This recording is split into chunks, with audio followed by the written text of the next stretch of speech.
Seno dan Gibran, sama-sama muda, di level nasib yang berbeda, tapi kok cara jawabnya beda? Seno, kalau Ganjar Mahfud sendiri sebenarnya mau fokus kemana? Katakanlah dalam hal pertumbuhan ekonomi.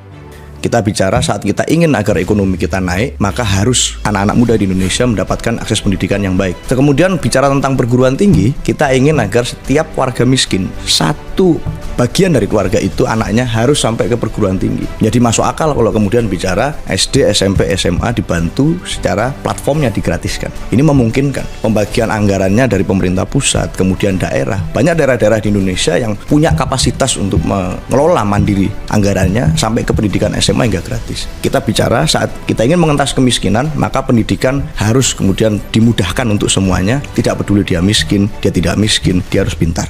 Dia harus punya akses untuk belajar. Meanwhile, in our universe, Mas Gibran termasuk memberikan masukan itu nggak?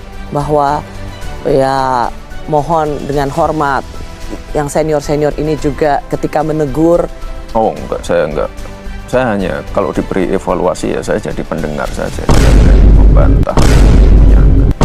Ilmu saya masih dikit, Mbak. Mbak penasaran nggak konsultan saya siapa? Enggak tahu. Semua orang menanyakan itu. Punya konsultan politik atau enggak? Bukan punya atau enggak siapa, enggak tahu ya, enggak ada yang tahu. Enggak, kenapa? Banyak yang menanyakan soalnya. Ya iya, kenapa? Sekarang ya aku tanya. Karena cara komunikasi saya enggak seperti orang biasa. Jadi siapa? Ya rahasia.